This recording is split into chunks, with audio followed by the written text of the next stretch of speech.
The Wyoming sky was a hard, merciless blue, stretched tight from one end of the world to the other. Below it lay a land of dust and sage, a rolling sea of brown and gray that broke against the distant, jagged peaks of the mountains.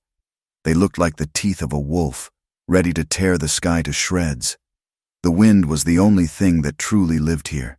It was a constant presence, a mournful sigh that swept across the plains, carrying the grit of the earth and the scent of loneliness.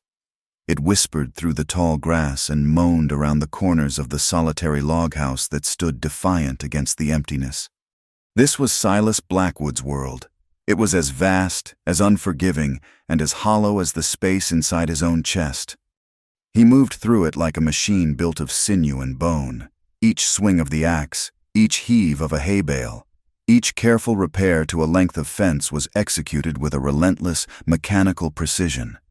His body was a powerful tool, honed by years of hard labor, but the life had gone out of the man who wielded it. He worked from the first hint of gray light in the east until the last purple bruise of dusk settled over the mountains, and he did it all to keep the silence at bay. The silence was where the memories lived. He was a man running on the fumes of duty, his heart fueled by a pain so deep it had burned away everything else. The memory of leaving was hazy now, blurred by the clatter of iron wheels on steel tracks. Elara Vance remembered the damp chill of a Pennsylvania morning and the feeling of 100 pairs of eyes on her back as she walked to the station. She did not need to turn to see the pinched faces, the pursed lips whispering behind gloved hands. The judgment was a physical thing, a heavy cloak of shame they had draped over her shoulders, and she had worn it until she could no longer breathe. Her mother had once told her that misery was a choice, but in that stuffy, suffocating town, the choices had been wrung from her, one by one, until only two remained: a known misery, slow and strangling, or an unknown hardship far to the west. The advertisement in the back of the newspaper had been stark. Rancher, widowed, seeks wife for partnership in building a life, must be of good character and willing to work. There was no poetry in it, no promise of romance. It was a business proposition, plain and simple.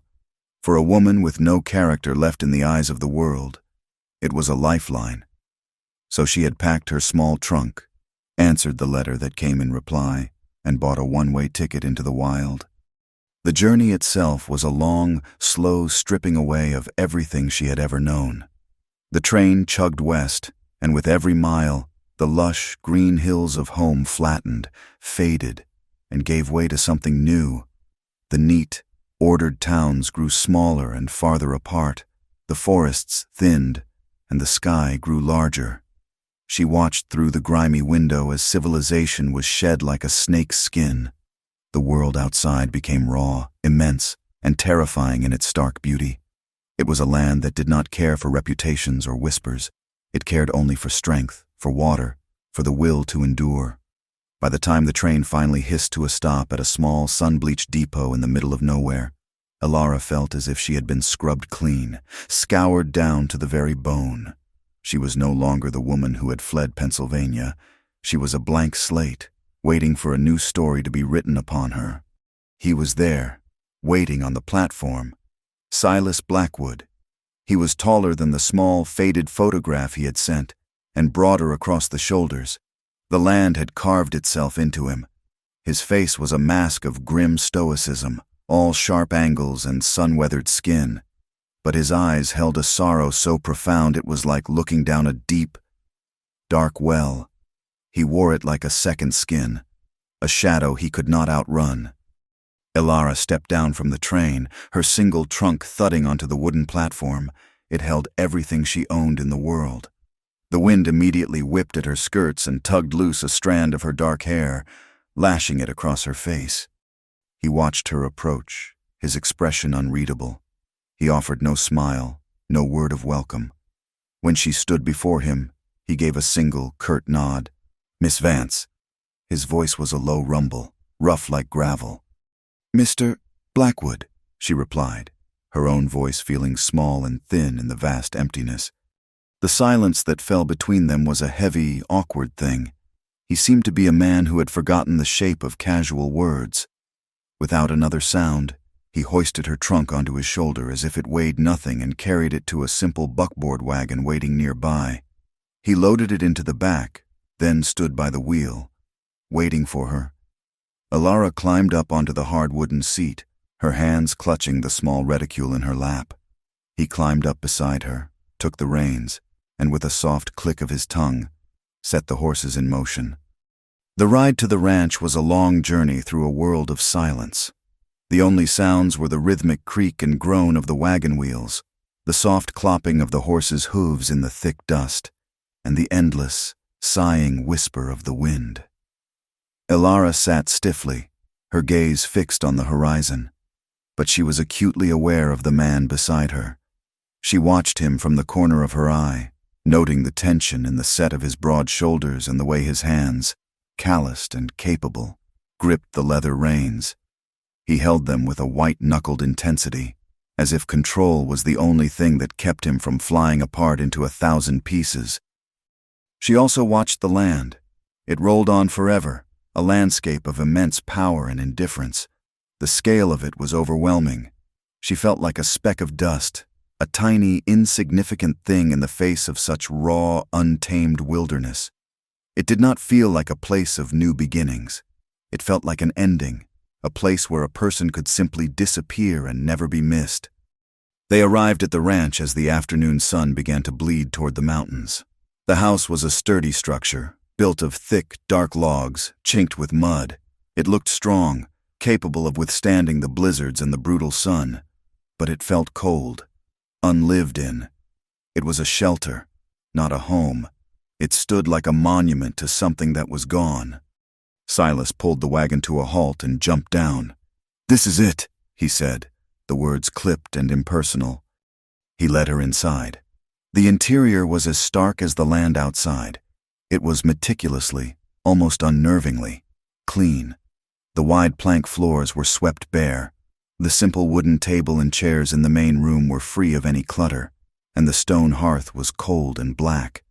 There were no pictures on the walls, no rugs on the floor, no cushions on the chairs.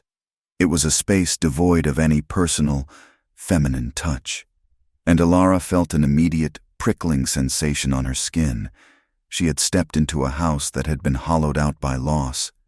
"Your room is here," Silas said, pushing open a door off the main room. The room was small and sparse, containing only a narrow bed with a simple quilt, a small wooden dresser, and a washstand with a pitcher and bowl. But it, too, was impeccably clean. "The kitchen is through there," he gestured. "The well is out back. I take my meals at sunrise and sunset." He delivered the information like a general giving orders, his eyes fixed on a point just over her shoulder. He seemed incapable of looking directly at her for more than a second. He paused, a flicker of something uncomfortable crossing his face. "I sleep out in the tack room off the barn," he said, his voice dropping even lower. "I have for some time. The house, the master bedroom. It's yours." He turned away before she could reply, before she could ask the question that hung in the air between them. He could not bring himself to explain why he had abandoned his own home, why the main bedroom of his house remained an empty, untouched sanctuary. The first few days were a study in silence and separation. They moved around each other like ghosts, two solitary figures occupying the same empty space. They ate their meals at the bare wooden table without a word, the clinking of their forks against the tin plates echoing in the quiet kitchen. The silence was a living thing, a third presence at the table, heavy and suffocating. Alara learned the rhythms of the house and the land. She was a survivor, and survival meant work. She rose before the sun, just as he did. She was a capable and tireless worker, a fact that seemed to register with him in some distant, unspoken way. She found his mending basket, overflowing with torn shirts and worn denim, and set about repairing them with neat, practical stitches. Behind the house, she discovered a small, neglected vegetable patch, choked with weeds. With a determination that bordered on fierce, she began to reclaim it, her hands digging into the stubborn, dry earth, pulling weeds until her fingers were raw. She kept the house with a quiet efficiency, sweeping the floors, baking bread whose warm, yeasty scent felt like a rebellion in the cold, still air. She did not pry.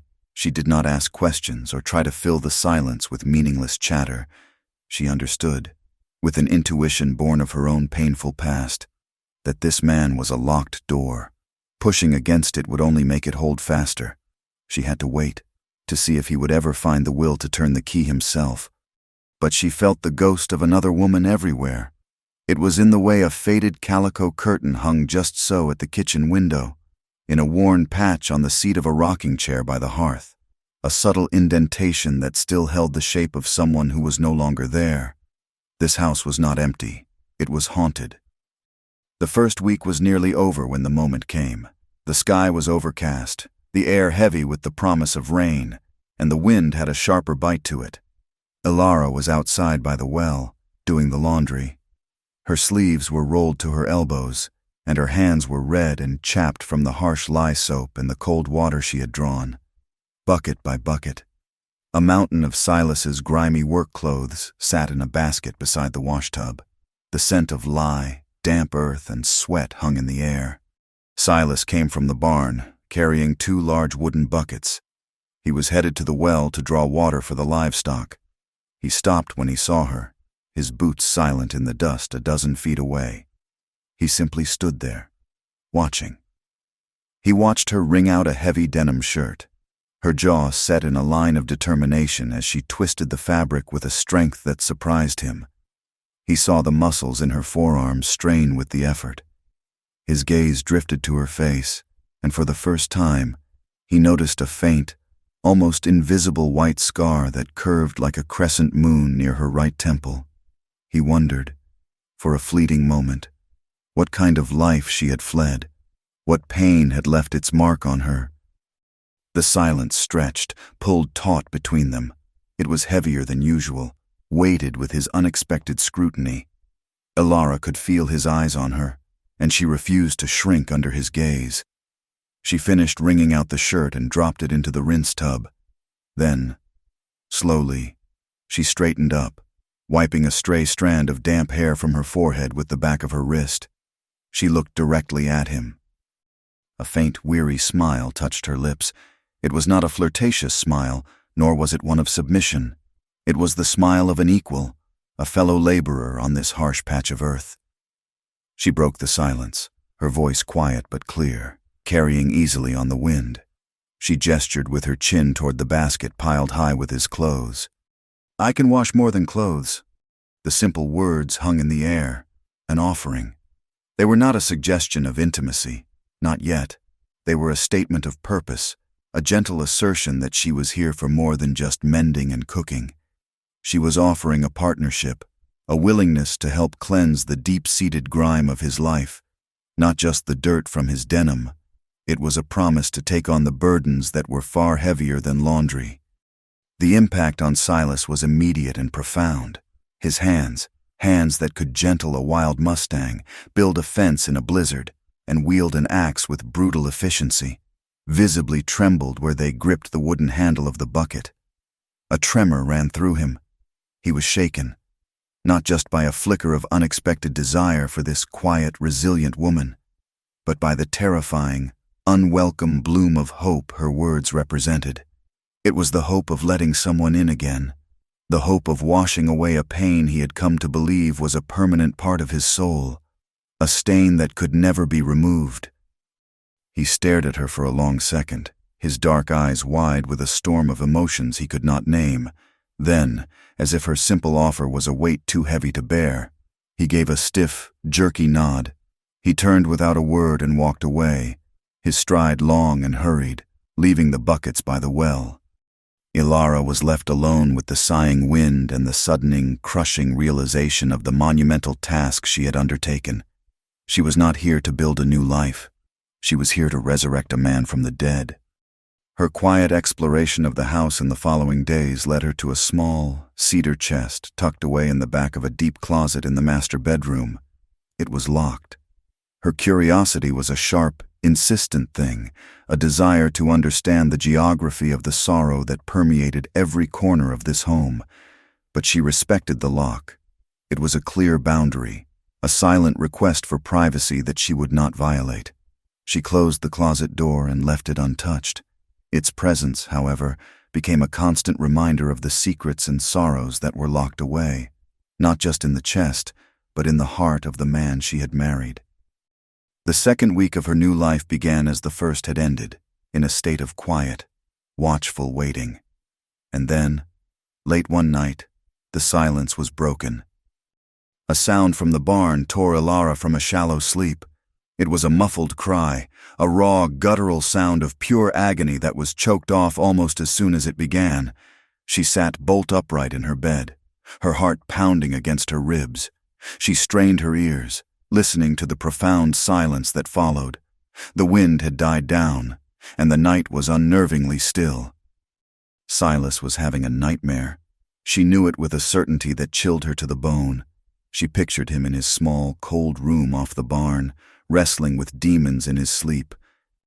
In that small room, Silas was trapped in a world of screaming wind and blinding white.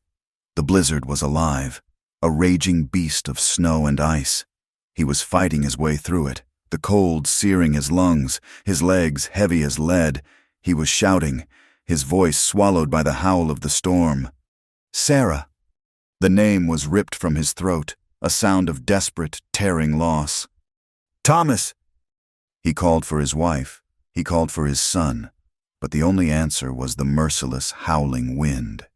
He woke with a gasp, drenched in a cold sweat, the grief as raw and immediate as it had been the day he found them. For a long moment, he did not know where he was. He was still there, in the snowdrift, reaching for a small, frozen hand. From the main house, Ilara heard nothing more. She sat in her bed, wrapped in a quilt against the sudden chill that had nothing to do with the night air. She listened to the silence, and for the first time, she understood. The ghosts in this house had names. The sheer, terrifying scale of his pain, and her own profound isolation within it, settled upon her like a shroud. She was not just a wife of convenience. She was a witness to a haunting, and the man she had married was the one being haunted. After the night she heard his cry, something shifted in Ilara. The vast, empty silence of the house no longer felt like a void. It felt like a wound. And a wound, she knew, could either fester or be tended. She chose to tend. Her efforts began not in the house itself, but in the small, forsaken patch of earth behind it. The garden plot was a square of stubborn, sun-baked clay, cracked and threaded with withered weeds. It was a perfect reflection of the man who owned it, neglected, hardened by circumstance, and showing no outward signs of life. Ilara saw it as a challenge, a silent declaration of war against the desolation that had claimed this ranch. She worked it with a fierce, quiet determination. She broke the soil with an old, rust-pitted spade she found in the barn, her shoulders and back aching with the unfamiliar labor. The earth fought back, refusing to yield, but she persisted, her jaw set. Each clod of dirt she overturned, each stubborn root she tore from the ground, felt like a small victory. This patch of land was a metaphor for her own life, a place that others had deemed barren and worthless, and she was determined to make something grow. It was also, she thought, a metaphor for Silas's heart. She would break the hard ground, clear the weeds, and see if anything vital could still take root. In the back of a kitchen drawer, tucked beneath a stack of old linens, she found a small tin box containing a handful of seed packets. The paper was dry and brittle, the ink faded, but she could still make out the words, beans, squash, and corn. She did not know how old they were or if they would even sprout, but they were a promise. She planted them with careful, reverent hands, pressing each seed into the newly tilled rows. This act of cultivating life was the first real mark she had made on this place, a silent vow that she intended to stay, to put down roots of her own. Silas watched her from a distance. He would stand by the barn, ostensibly checking a harness or sharpening a tool, but his gaze would drift to the small figure toiling under the vast sky. Ilara could feel his eyes on her, a mixture of skepticism and something else she could not quite name, a reluctant, buried admiration.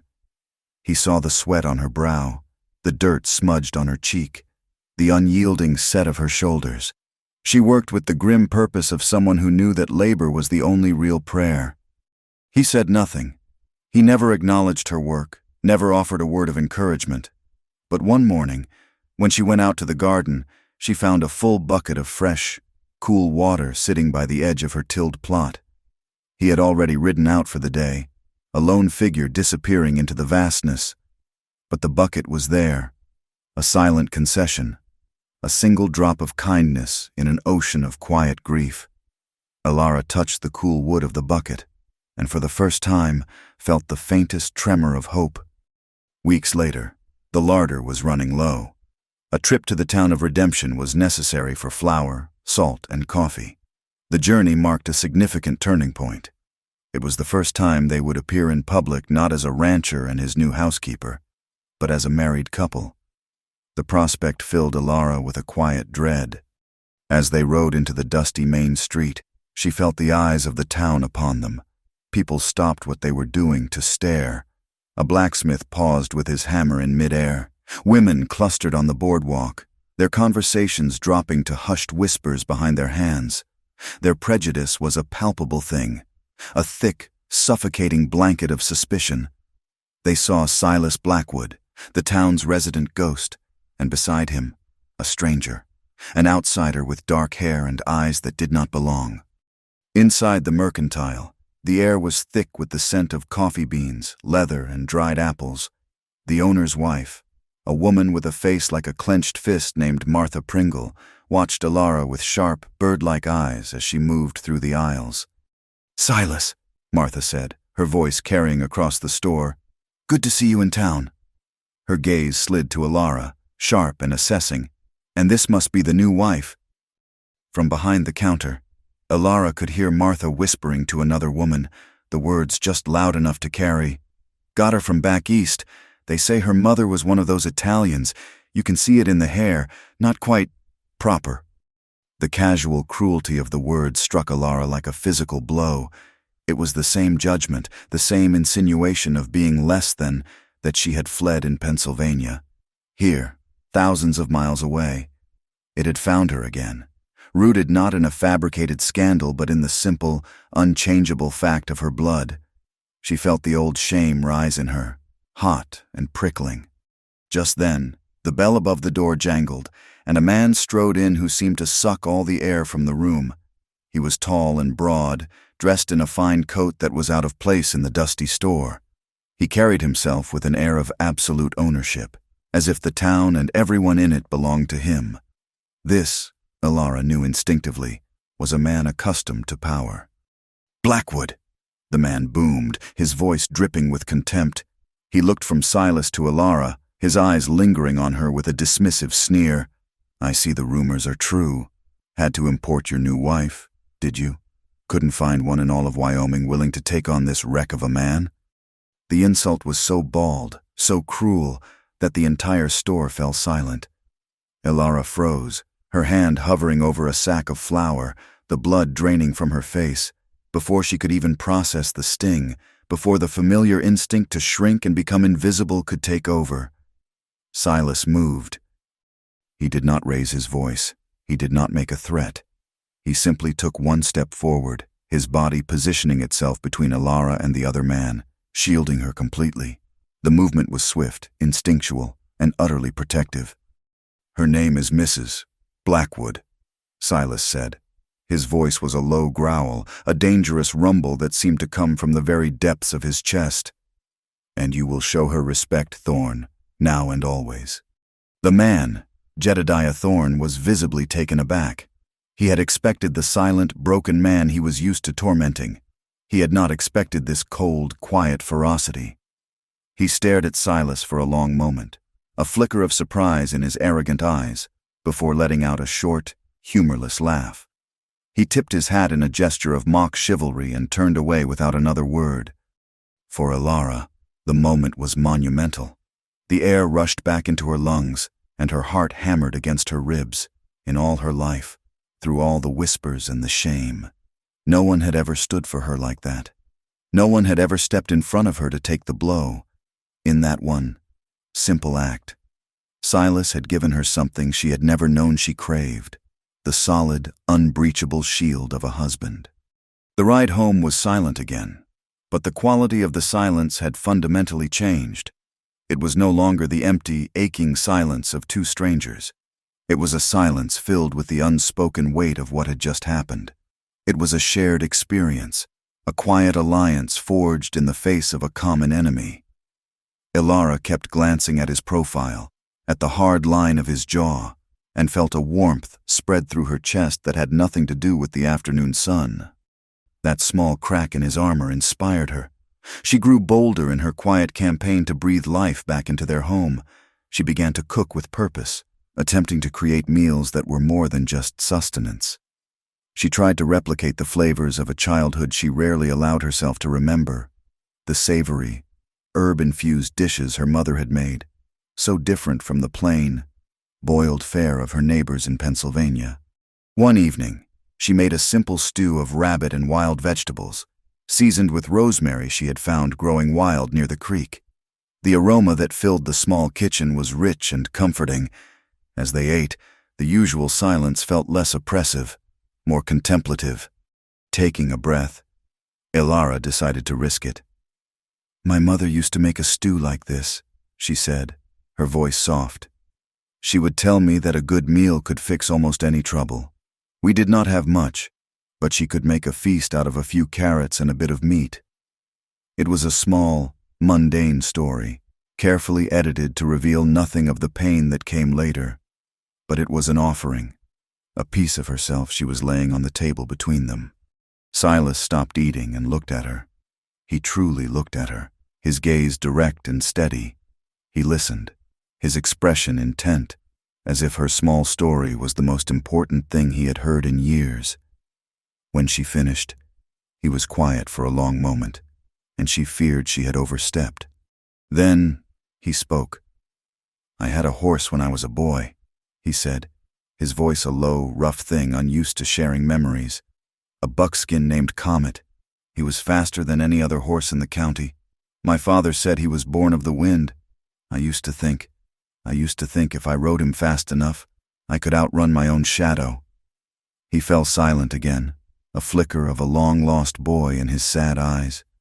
It was the first real conversation they had ever had. It was not much, just a few sentences exchanged over a bowl of stew, but it was a beginning, a fragile bridge of words built between two vast and lonely solitudes. A few days later, while undertaking the task of thoroughly cleaning the master bedroom, the room she technically owned but had yet to truly occupy, Ilara's hand brushed against the small cedar chest in the closet. On a whim, she tested the latch. It was unlocked. Her heart began to pound in her chest. A wave of guilt washed over her. She felt like a trespasser, a thief about to steal the secrets of the dead. She hesitated, her hand hovering over the lid. But the need to understand, to finally put a face to the grief that saturated this house, was stronger than her guilt. With trembling fingers, she opened it. There was no treasure inside. There was only heartbreak. On top lay a piece of foolscap, yellowed with age.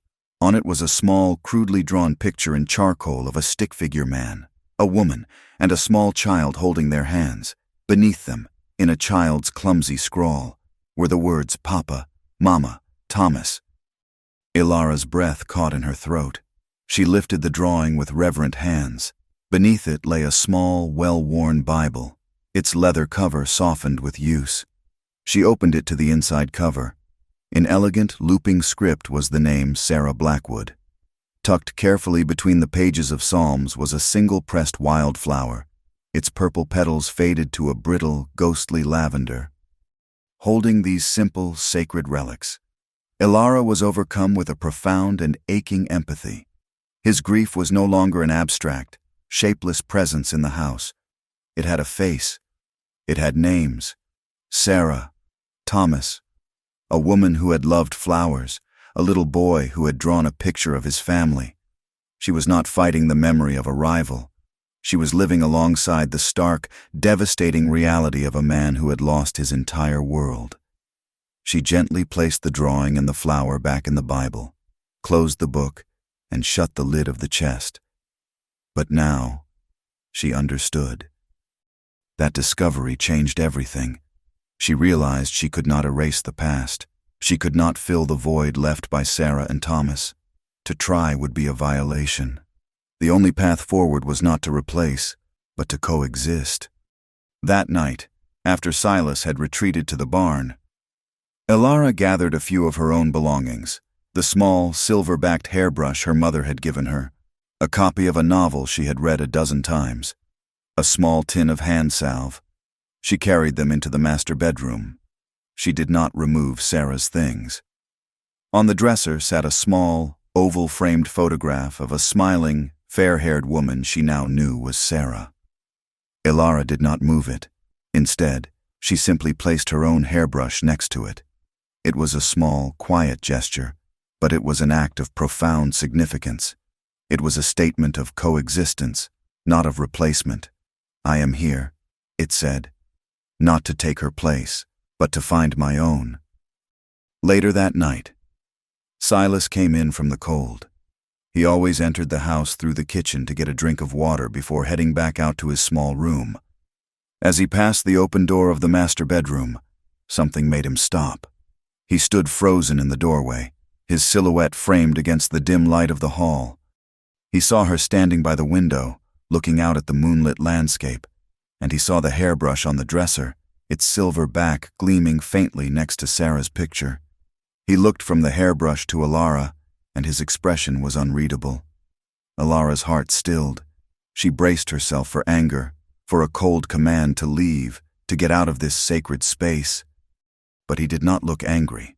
He looked lost.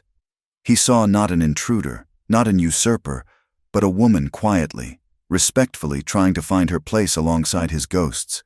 He saw her act for what it was, an acceptance of his past, not an attempt to erase it. His gaze met hers across the room. He gave a slow, almost imperceptible nod of acceptance. It was a monumental concession, a silent permission slip that granted her entry into the heart of his home, and the heart of his grief. Then, without a word, he turned and retreated to his solitary room in the barn. The part ended on a quiet evening a few nights later. A chill had set into the air, a harbinger of the coming autumn. Elara had built a small, cheerful fire in the stone hearth. The flames crackled and danced, casting a warm, flickering glow across the room and pushing back the ever-present shadows. It was the first fire to be lit in that hearth since she had arrived. Silas came in from the cold, stamping the dust from his boots. He stopped in the center of the room, drawn by the warmth and the light. Usually, he would have walked straight through to the kitchen and then out to the barn. But tonight, he hesitated. His gaze went from the fire to the empty rocking chair opposite the one where Elara sat, mending a shirt. After a long, uncertain moment, he crossed the room and sat down in the other chair. They did not speak. There was no need. They just sat together in the comfortable silence, watching the flames. The shared warmth of the fire created a new kind of intimacy between them, a quiet companionship that was deeper than words. For the first time, Elara did not feel like a housekeeper or a stranger. She felt like a wife. As she looked at the man across from her, his rugged face softened by the firelight, she felt the thick ice that had encased her own heart for so long begin to thaw. It was replaced by a tentative, fragile glimmer of hope. She dared to believe, for the very first time, that this desolate place, this house of ghosts and silence, might one day become a home. The fragile peace they had begun to build was as delicate as the first green shoots in Elara's garden. It was a peace shattered not by a sudden storm, but by the slow, deliberate turning of a screw. In the arid West, life and death were measured in water. It was the currency of survival, and Jedediah Thorne had decided to cut off their supply. It began subtly. The small creek that meandered through their property, the lifeblood for Silas's small herd and the source of water for Elara's burgeoning garden, began to shrink. The cheerful gurgle it made as it passed the house quieted to a murmur, then a whisper. Within a week, it was little more than a muddy trickle, a sickly pulse in the cracked and thirsty earth.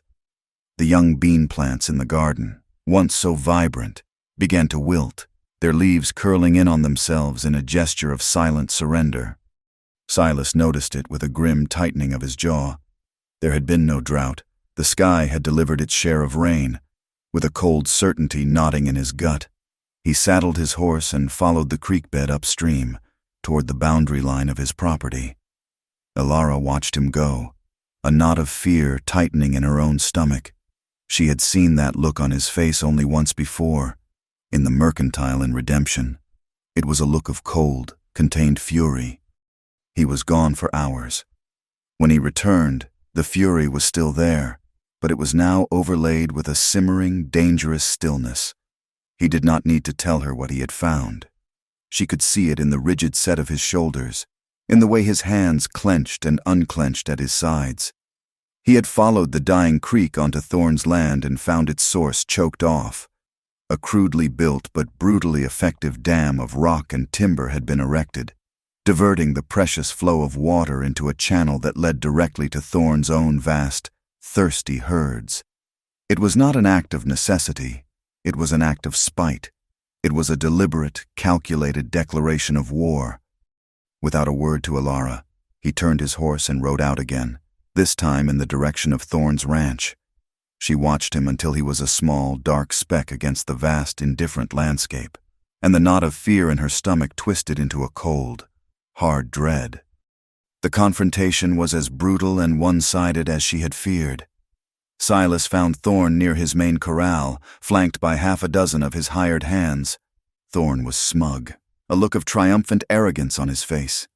"Having some trouble with your water, Blackwood," he drawled, a malicious grin spreading across his face. "You know damn well I am," Silas said, his voice low and even, the calm before a storm. "Tear down the dam, Thorn." Thorn laughed, a short, ugly sound. "That creek starts on my land. The water is mine to do with as I please. If you're not man enough to hold on to your own property, that's your problem, not mine." Words escalated, the air crackling with tension. Silas knew he was outmatched, but a deep, primal rage, born of 2 years of suffocating grief and a new, fragile hope, pushed him forward. He took a step toward Thorn, and that was all the excuse the hired hands needed. They moved in, a wall of muscle and menace. Silas was a capable fighter, his body hardened by years of relentless labor, but he was 1 man against 6. The fight was short and savage. He landed a solid blow that sent one of the men staggering back, his lips split, but then they were on him. Fists rained down, and the dusty ground came up to meet him with a bone-jarring impact. He fought back with a silent, desperate fury, but it was useless. They were toying with him, their laughter a cruel counterpoint to the sickening thud of their blows. He returned late that night, long after the moon had risen. He did not ride. He stumbled, leading his horse by the reins. Elara heard the gate creak and rushed to the door, her heart in her throat. In the pale moonlight, she saw him. His face was a swollen, bruised mess. His lip was split and bleeding, and one eye was nearly swollen shut. He moved with a stiff, pained gait, his shirt torn and his spirit as battered as his body. He was a man utterly and completely defeated. This was the turning point for Elara. Seeing him like this, so broken and vulnerable, ignited a fierce, protective instinct in her that was as powerful as any physical flame. The quiet, distant man who had been a stranger to her for so long was gone. In his place was her husband, hurt and humiliated, and every fiber of her being screamed to protect him. She led him inside without a word, her arm around his waist, taking on some of his weight. He did not resist. He leaned on her, a silent admission of his defeat. She sat him down in a chair by the cold hearth and hurried to fetch the basin of water and a cloth. Her touch was no longer the hesitant, practical touch of a housekeeper. It was the gentle, steady touch of a wife. She cleaned the dirt and dried blood from his face with a tenderness that was a balm to his wounded soul. He winced as she dabbed at his split lip, but he did not pull away. In his moment of absolute vulnerability, Silas Blackwood finally allowed her to care for him. The last physical barrier between them had been broken. As she tended to his bruised ribs, her fingers brushing against his skin, their eyes met. A powerful, unspoken emotional current flowed between them in the quiet, lamp-lit room, in her gentle touch and the fierce, unwavering loyalty in her eyes. He saw a strength he had never recognized before, and in his gaze, through the pain and the swelling, she saw the wounded man beneath the stoic, impenetrable facade. She saw his pain, his loss, and his humiliation, and her heart ached for him. Silas spent the next day brooding, a dark cloud of impotent rage hanging over him. He was consumed by a desire for retribution, a violent impulse he knew, with a bitter certainty, he could not win through force. To fight Thorn on his own terms would be suicide. But Alara refused to be beaten.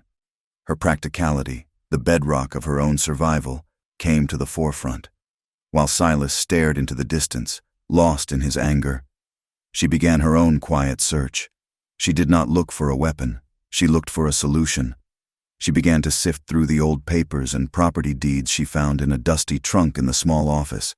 Papers left untouched for years. She spent hours poring over brittle documents, her fingers tracing the faded ink of a life that had existed before her arrival. And then she found it.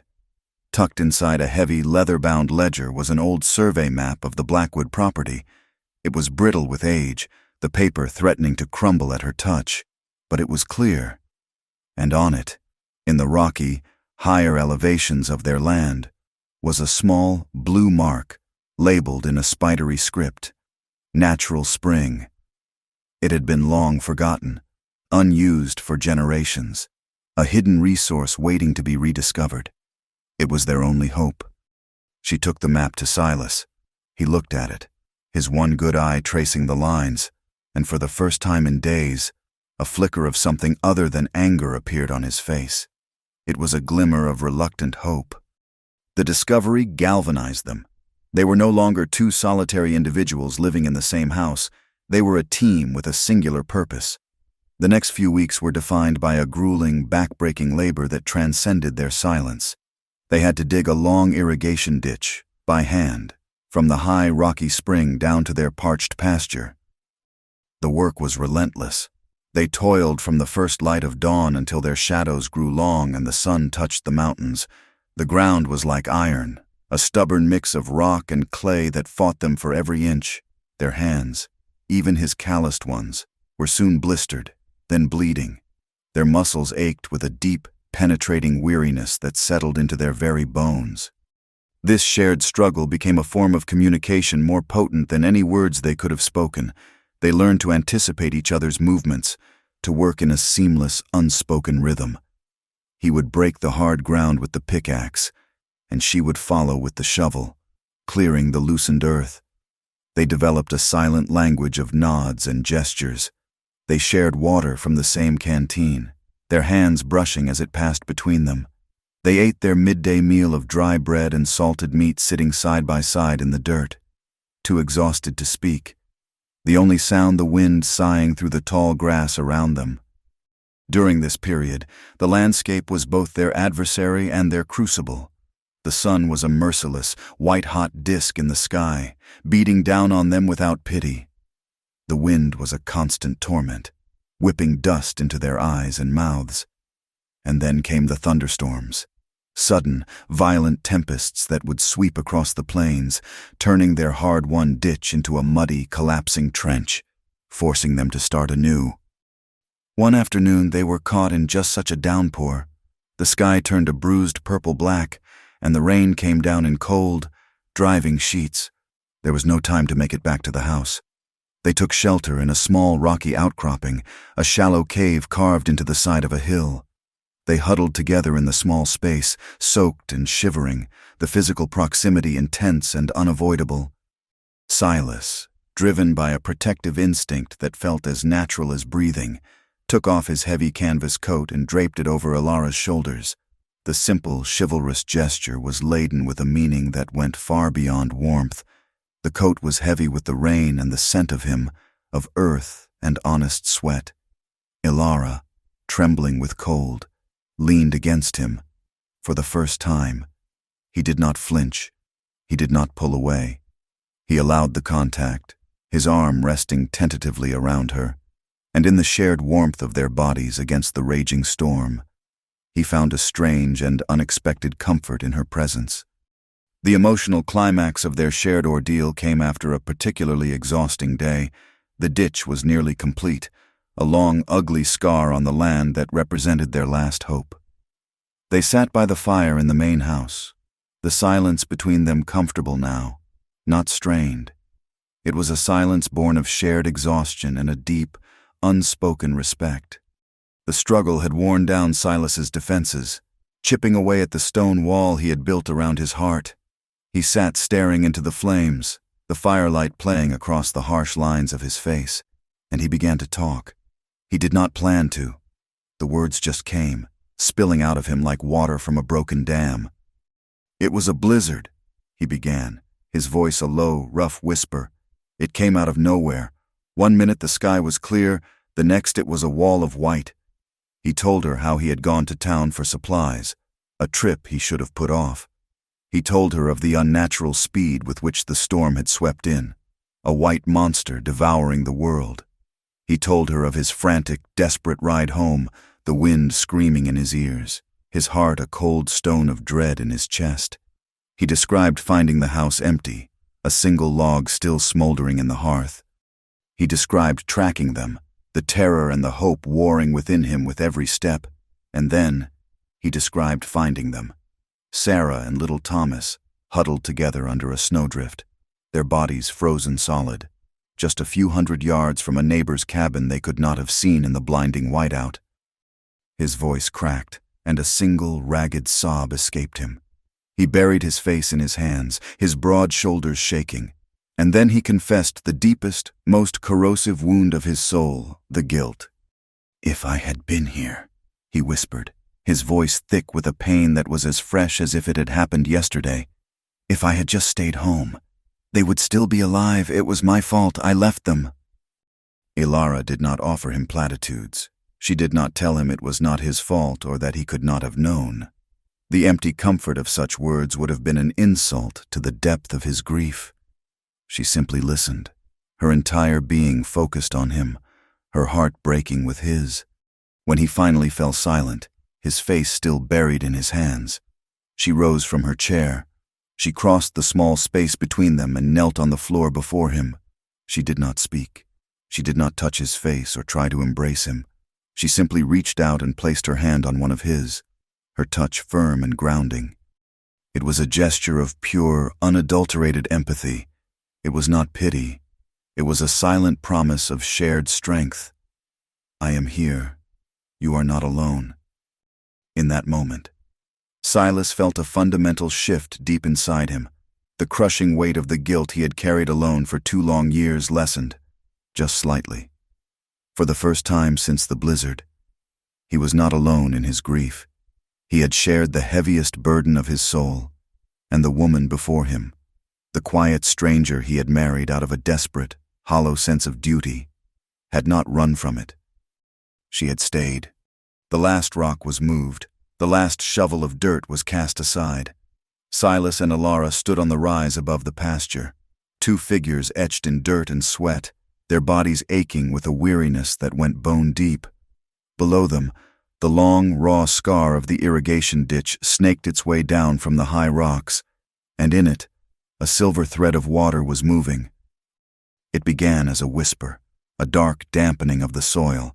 Then came a hesitant trickle, then a confident gurgle.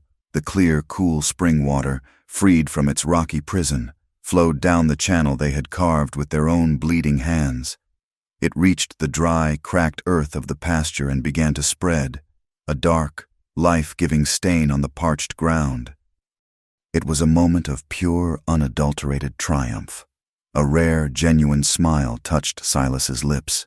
It was not a wide grin, but a slow, profound curving of his lips that transformed his entire face, chasing the shadows from his eyes for a fleeting second. He turned and looked at Ilara, and in his gaze, She saw no trace of the haunted, distant man he had been. She saw a partner. She saw a man looking at a woman with an expression of profound gratitude and an admiration so deep it stole her breath. That look, more than the water flowing below them, made her heart ache with a fierce, soaring hope.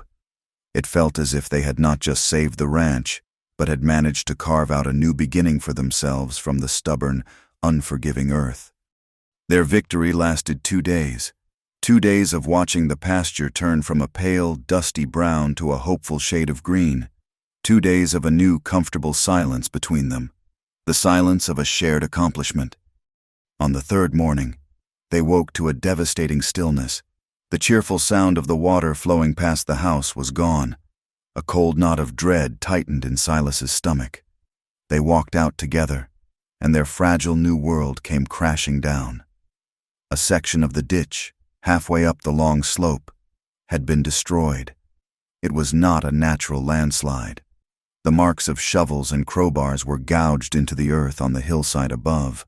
A deliberate, malicious act of sabotage had sent tons of rock and debris cascading down, choking their hard-won channel, burying their hope under a pile of rubble. The message was as clear and as brutal as a punch to the gut. Thorn would not let them win. The setback was absolute. The weeks of back-breaking labor, the pain, the sweat, the shared hope, all of it erased in a single night of calculated hatred. A sound, low and terrible, tore from Silas's throat. It was a sound of pure, volcanic rage. The quiet, contained man was gone, consumed by a fury that was terrifying to behold. His face became a thunderous mask, his eyes burning with a dangerous light. He strode into the house, his movements stiff with purpose. He went to the mantelpiece and took down the heavy Winchester rifle from its pegs. He worked the lever, the sharp metallic click echoing the final, fatal snap of his control. He was ready to ride to Thorne's ranch and end it, one way or another. This was Alara's moment, the moment that would define their future, or their lack of one. She moved swiftly, placing herself between him and the door. She did not plead. She did not cry. She stood before him, her small frame a seemingly fragile barrier against his towering rage, and met his burning gaze with a calm, steely resolve that cut through the haze of his fury. "No, Silas," she said, her voice quiet but firm, imbued with an unshakable strength. "Do not do this." "Get out of my way, Alara," he growled, his voice a low rumble of thunder. "No," she repeated, not moving an inch. "Violence is his game. It is the only game he knows how to play. If you play it, you lose. Even if you win, you lose. We have to be smarter than him." "Smarter?" he spat, the word dripping with venom. "He destroyed our work. He means to ruin us. There is no smarter. There is only this." He held up the rifle. It was in this high-stakes moment, with the life she had just begun to build hanging by a thread, that Alara chose to lay her own broken past at his feet. She had to make him understand that she knew this kind of fight, that she had lived it. She had to give him her truth. "I know what it is to have everything taken by a powerful bully," she said, her voice trembling slightly but never losing its core of steel. She told him then, the whole story, the one she had never intended to tell anyone. She told him about her life in Pennsylvania, as a paid companion to a wealthy, elderly widow. She had cared for the woman for years, had been treated with a kindness that felt like family. Upon the woman's death, the will was read, and to the shock and fury of the woman's greedy, estranged family, a small but significant inheritance had been left to Alara. They could not stand it, she said, her eyes locked on his, that a servant, the daughter of an immigrant, should get what they felt was theirs, so they decided to destroy me. She told him how they had used their social standing, their wealth, and their influence to fabricate a scandalous story. They whispered in all the right ears that she had been a thief, that she had coerced the old woman, that her conduct had been immoral. The whispers grew to rumors, and the rumors became accepted fact in the small, judgmental town. She was publicly shamed, shunned, with no way to fight back against their power and their lies. The inheritance was locked away by legal challenges she could never afford to fight. Her reputation, her only real currency in the world, was utterly ruined. "I had no weapon," she told him, her voice cracking with the memory of her own powerlessness. "They had all the power, all the money, all the voices. I was alone. So I ran. I ran from their whispers and their contempt. I know what it feels like to be pinned down by a man like Thorn, a man who believes his power gives him the right to crush anyone who gets in his way. I ran once. Silas, I will not run again. And I will not stand here and watch you throw your life and your freedom away for a vengeance that will only destroy you." Her story struck Silas with the force of a physical blow. The rifle in his hands suddenly felt impossibly heavy.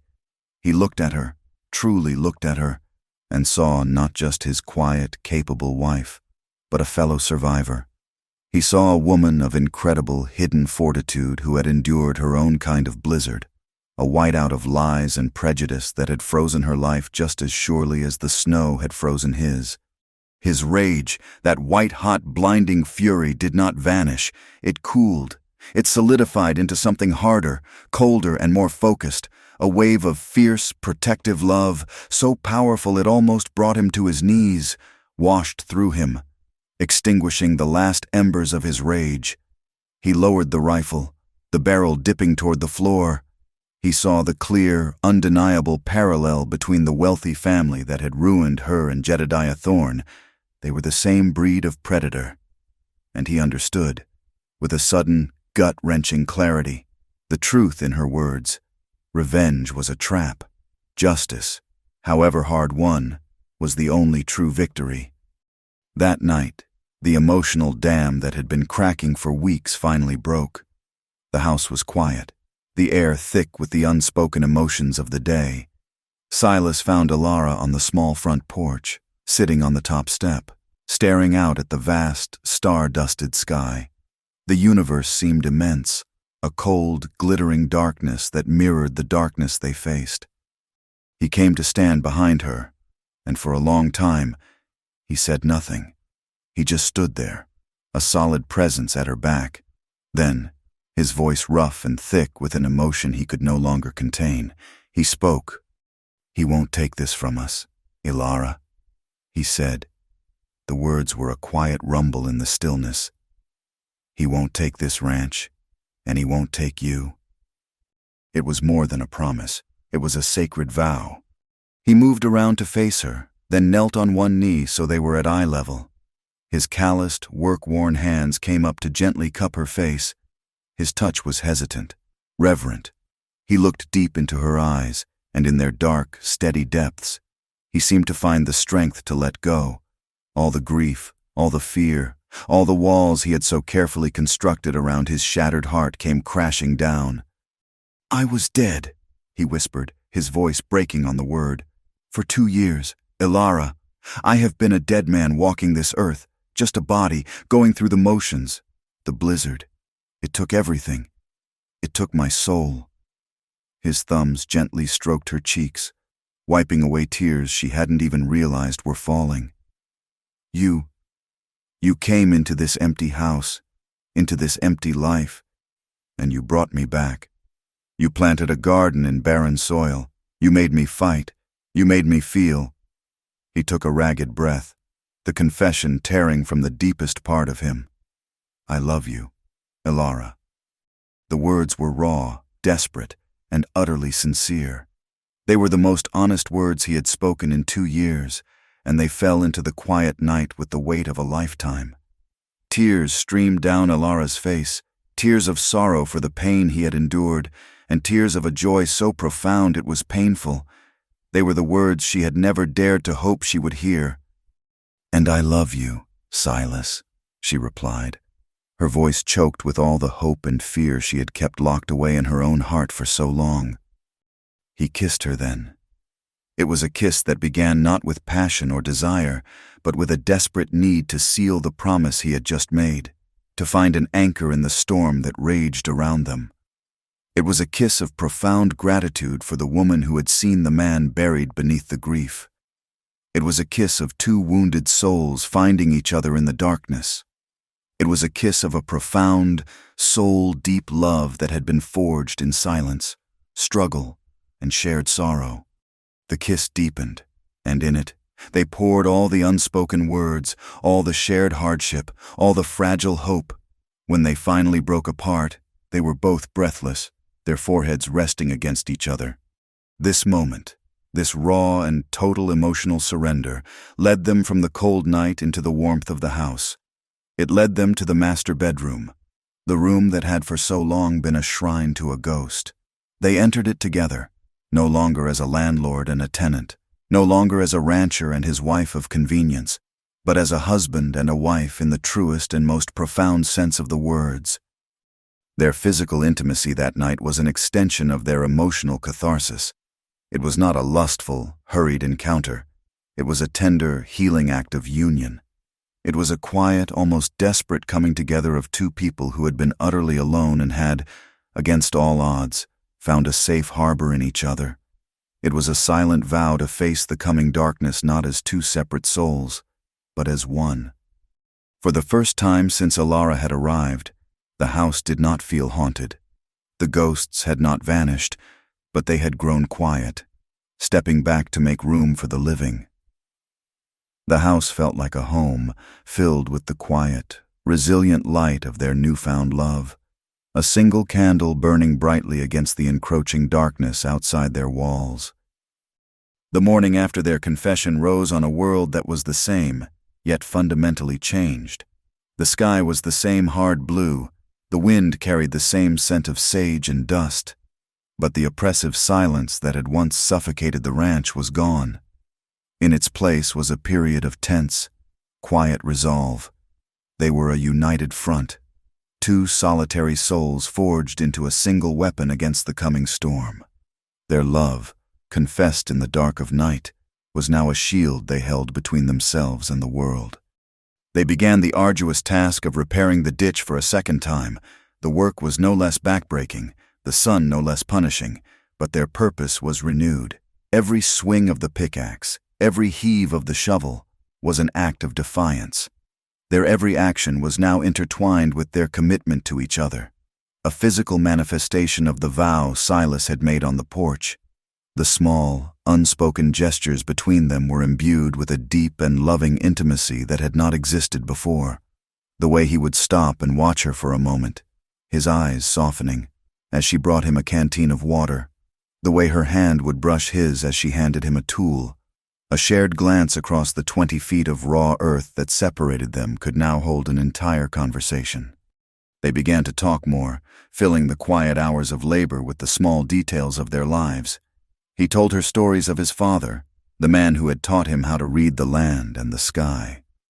She, in turn, shared carefully chosen memories of her mother, of the scent of herbs in their small Pennsylvania kitchen, of the songs she used to sing in Italian. They spoke of small hopes and quiet fears, building a new world between them, word by word. The ranch, which had for 2 long years been Silas's prison of grief, was now their kingdom, a small patch of earth they were determined to protect together. This resilience, however, was a lit fuse to Jedediah Thorne's rage. Their refusal to be broken, to pack up and flee, was a direct challenge to his authority, an intolerable affront to his ego. He had meant to crush them, and instead, they were rebuilding. His harassment escalated from straightforward sabotage to something far more sinister, a campaign of psychological warfare designed to fray their nerves and poison their newfound hope. His men began to appear at the edges of the Blackwood property, 2 or 3 riders at a time, just sitting on their horses on a distant rise, watching. They were a constant, menacing presence, a reminder that they were always being observed, that they were besieged. One morning, Alara went to the chicken coop to find one of her prized hens, a bird she had been particularly fond of, lying dead in the dirt, its neck broken. There was no sign of a predator. It was a clear and ugly warning, a message of violation left at her doorstep. Silas found a length of fence cut a few days later, allowing a small number of his cattle, precious capital he could not afford to lose, to wander off into the vast rangeland. It took him a full day of hard riding to track them down. Each incident was a calculated pinprick, designed to bleed them slowly, to wear them down with 1,000 small cuts until they had no strength left to fight. But the dark tragedy that had haunted the ranch as a ghost of the past was about to manifest in a horrifyingly real and present form. The attack, when it finally came, was not another pinprick. It was a killing blow. On a dry, windy night late in the season, Ilara was woken from a deep sleep by a strange, sickly orange glow filtering through the bedroom window. It was accompanied by an acrid smell, the sharp, terrifying scent of burning hay and dry pine. She sat up, her heart instantly pounding a frantic rhythm against her ribs. She looked out the window, and a scream tore from her throat. The barn was on fire. It was not a small fire. It was a raging, hungry monster. Flames, whipped into a frenzy by the ceaseless wind, were devouring the old, dry wood of the structure.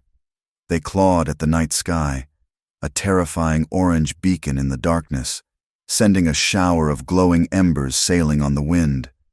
This was the ultimate act of destruction, aimed directly at the heart of their livelihood, at the store of hay that would see their animals through the winter, at the very animals themselves.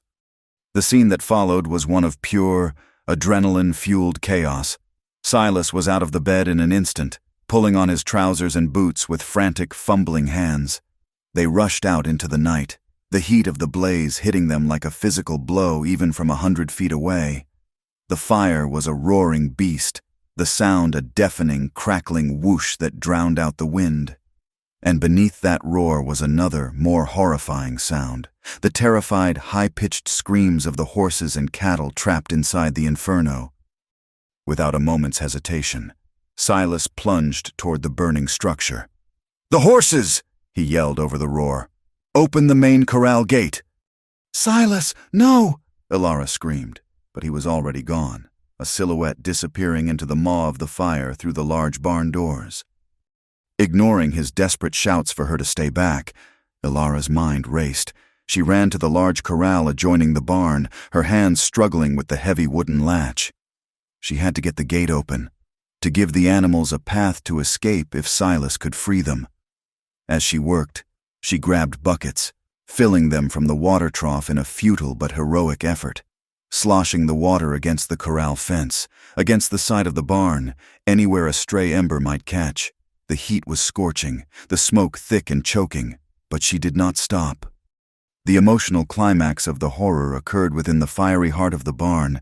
It was a vision of hell. Thick, black smoke filled the space, punctuated by the terrifying orange glow of the flames that had already consumed the hayloft and were now eating their way down the walls. Panicked animals screamed and kicked against their stalls. Silas, his face black with soot, a wet bandana tied over his nose and mouth, worked with a desperate, focused fury, throwing open the stall doors, driving the terrified animals out into the night. He managed to free most of the horses, their wild eyes rolling as they galloped out into the relative safety of the corral. But one, his favorite buckskin, was trapped in the last stall, panicked and kicking, refusing to move. As Silas struggled with the horse, a heavy timber in the loft above, engulfed in flames, gave a loud, cracking groan. It began to tilt, to fall, directly toward the spot where Ilara was trying to guide a frightened calf out of the main doorway. Silas saw it. The world seemed to slow, the roar of the fire fading to a dull hum in his ears. There was no time to shout, no time to think. In a burst of adrenaline-fueled strength, he abandoned the horse and launched himself across the space. He shoved Ilara with all his might, sending her stumbling and falling clear of the doorway.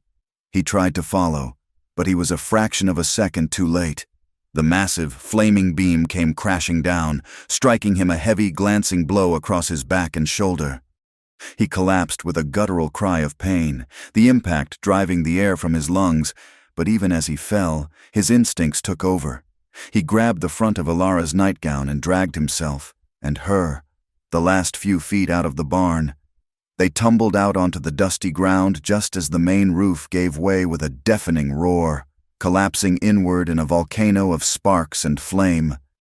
They lay on the ground, just beyond the reach of the searing heat, gasping for air, their bodies silhouetted by the inferno that had once been their barn. The night was lit as bright as day, the fire casting long, dancing shadows. Silas was badly burned along his back and shoulder, his breathing ragged and shallow. Ilara was terrified, her body trembling with shock and fear, but her focus was entirely on him.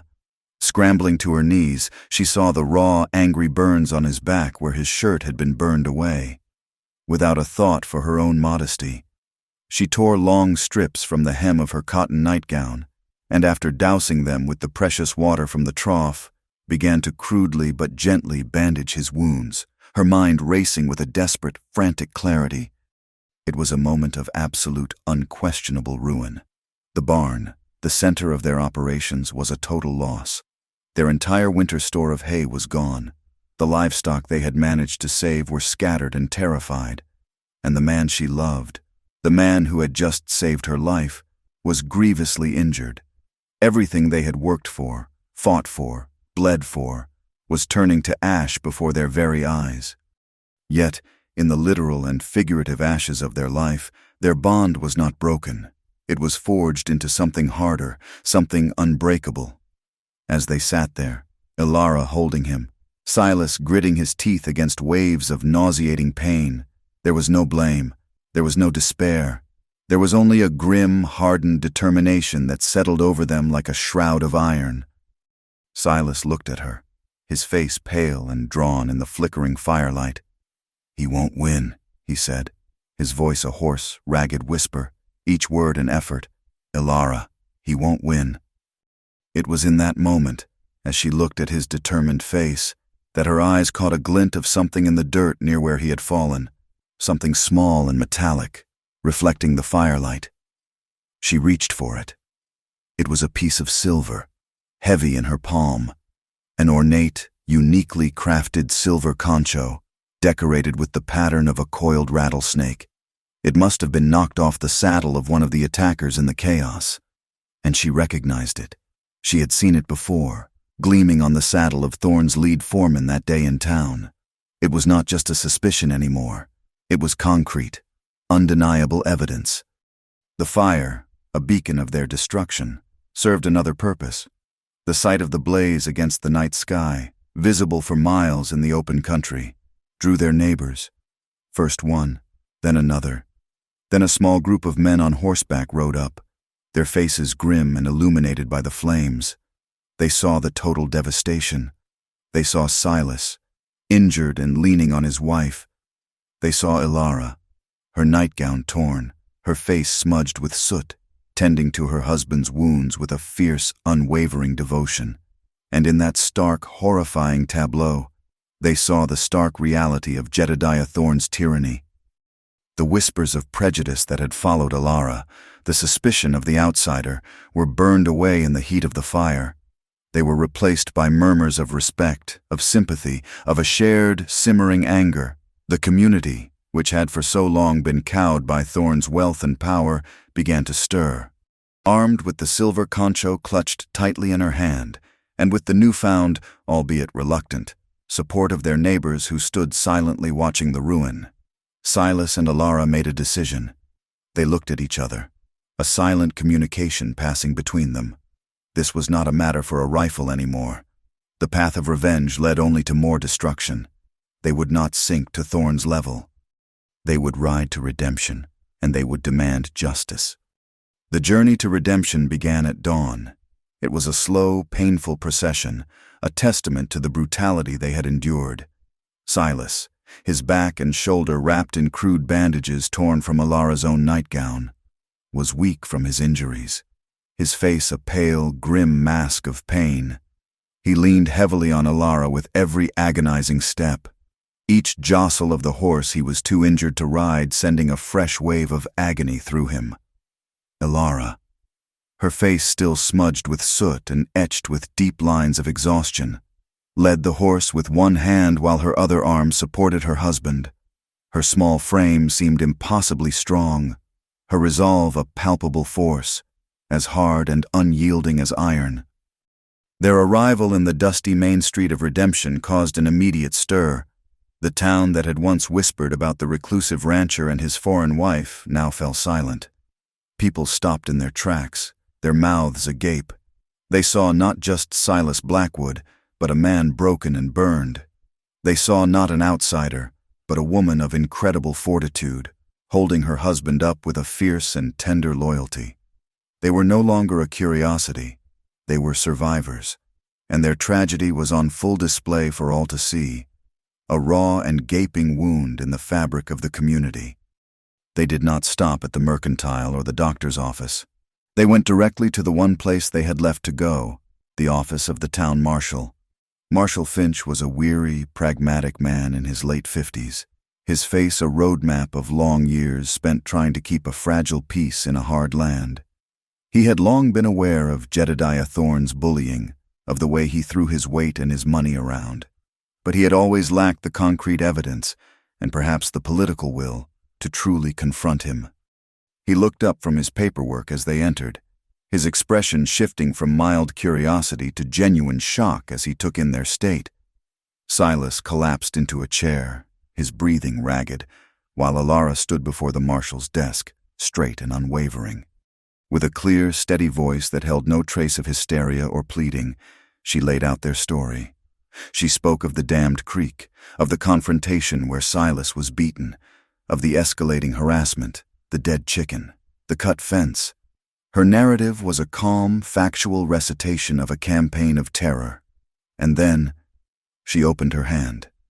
In her palm lay the ornate, silver rattlesnake concho, gleaming against her soot-stained skin. "We found this in the dirt outside our barn," she said, her voice dropping, each word weighted with certainty. "While it was burning, I have seen this concho before, on the saddle of Jedediah Thorne's foreman." She placed the silver disc on the desk. It was an undeniable accusation. Silas, his voice hoarse with pain and smoke, corroborated her account. "It was him, Marshal. He sent his men. They burned us out." Marshal Finch picked up the concho, turning the heavy piece of silver over in his calloused fingers. He looked at the irrefutable evidence in his hand. He looked at Silas's raw, angry burns, visible where his torn shirt hung open. He looked at Alara's fierce, exhausted face. He knew he could no longer turn a blind eye. The court of public opinion, fickle as it was, had turned. Seeing Silas Blackwood, a respected, though withdrawn, member of their community, nearly killed and his ranch destroyed was a crime too great to ignore. The silent, cowed populace was finally ready to see a bully brought to justice. The pursuit of that justice unfolded with a grim swiftness. Marshal Finch, with 2 hastily deputized townsmen as backup, rode out to the Thorne ranch. The confrontation was as tense as a coiled snake. Thorne, lounging on his wide porch, was the picture of arrogant denial, sneering at the accusations. "You're a fool, Finch," Thorne spat. "Blackwood's barn burns down and he blames me. The man's half crazy with grief. He probably said it himself." Finch said nothing. He simply held up the silver concho. "Recognize this?" Thorne's sneer faltered for just a second. He glanced at his foreman, a burly man named Cole who stood nervously by the porch railing. In that flicker of an eye, the marshal saw the truth. He stepped toward the foreman. "This fell off your saddle, Cole," Finch said, his voice flat and hard. "You want to tell me how it ended up at the Blackwood place last night? Arson that leads to a man's death is a hanging offense. You want to swing alone, or is your boss going to swing next to you?" The foreman, a man with a sliver of a conscience and a powerful fear of the gallows, crumbled. He looked at his boss, at the marshal, and the lie died in his throat. He confessed to his role in the arson, his words tumbling out in a desperate, fearful rush, and he implicated Thorne as the one who had given the order, who had watched from a distance as the fire bloomed in the night. Jedediah Thorne was arrested. The power that had seemed so absolute, so unbreachable, proved to be hollow when faced with a simple piece of silver, a woman's courage, and a man's fear of his own mortality. While justice took its slow, grinding course through the territorial courts, something remarkable happened back at the Blackwood Ranch. The community, shamed by their earlier indifference and genuinely inspired by the quiet resilience of Silas and Alara, came together in a powerful symbolic act of communal healing and rebirth. Their neighbors organized a barn raising. Men from the surrounding ranches, men who had previously only offered Silas a curt nod in town, arrived at dawn with wagons of fresh timber, with tools and strong backs. The women came, too, their arms laden with baskets of food, with pots of coffee, with bandages and salves for Silas's burns. It was a scene of resurrection. The air, so recently filled with the stench of smoke and ruin, was now filled with the clean, sharp scent of fresh-cut pine, the rhythmic sound of hammers on wood, and the murmur of conversation. Alara, the woman they had once ostracized as a foreign outsider, was now at the center of it all. She moved among the women, directing the preparation of the midday meal, her quiet competence and gentle grace earning their deep and unspoken respect. They saw in her not a stranger, but a woman of immense strength, and they offered her their friendship, shyly at first, and then with a genuine warmth. Silas, his arm in a sling and his back still heavily bandaged, could not perform the heavy labor. He stood near the rising frame of the new barn, overseeing the men's work, directing them with a quiet authority he had not possessed in years. A look of profound pride and gratitude was etched on his face. He was no longer an island of grief. He was a part of a community again. During the second day of the barn raising, as the sun began to dip toward the jagged mountains, painting the sky in hues of orange and purple, Alara found Silas standing alone. He was away from the noise and the activity, looking at the fresh, skeletal frame of the new barn silhouetted against the vibrant sunset. In his good hand, he held a piece of charred timber, a post he had managed to salvage from the ashes of the fire. She came to stand beside him and saw that he was gently tracing a set of names that had been crudely carved into the blackened wood. The carving miraculously spared from the worst of the flames, Sarah and Thomas. He felt her presence and turned to her, a deep, sad peace in his eyes. "I used to think the only way to honor them was to hold on to the pain," he said, his voice a low, soft rumble. "To keep this place a tomb, to punish myself for not being there." He looked from the charred wood in his hand to her face. "I am not forgetting them, Alara. I never will. But I am finally letting go of the guilt. I understand now. The best way to honor their memory is not to live in the past, but to embrace the life I have now, to embrace the love that I have been given." He gently set the charred post down against the new foundation. Then he took her hand, the one that had held the silver concho, the one that had tended his wounds, and he brought it to his chest, placing it flat over his heart. She could feel its steady, rhythmic beat beneath her palm. "This is yours now," he said, his voice thick with emotion. "All of it." The story jumped forward 1 year. The new barn stood tall and proud, a testament to the generosity of neighbors and the resilience of its owners. The fields, watered by the clear, cool spring, were a lush, vibrant green.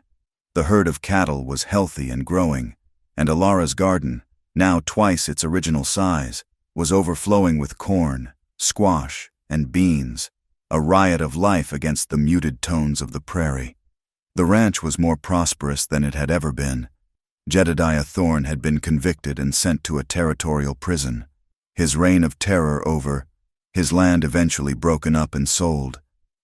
The final scene brought the story full circle. Silas and Alara were sitting together on the porch of their home in the soft light of evening.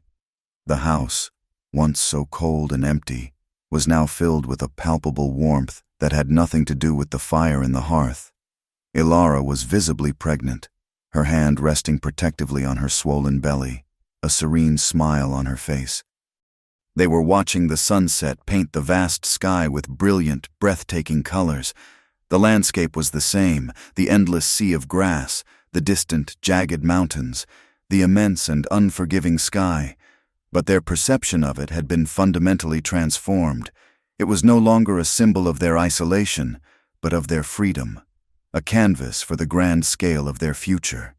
Silas reached for Alara's hand, lacing his fingers through hers. His own hand, the one she had first seen trembling with fear and uncertainty by the well, was now steady and strong. It closed over hers with a quiet, confident love that needed no words. The ghosts had been laid to rest, the tragedies had been overcome, and here, in the heart of the unforgiving West, against all odds, they had built not just a ranch, but a sanctuary of hope, justice, and an enduring, unshakable love. Thank you for listening to our story. Please comment where you are listening from to connect with others. Subscribe to our Wild West Campfire channel and share your thoughts in English.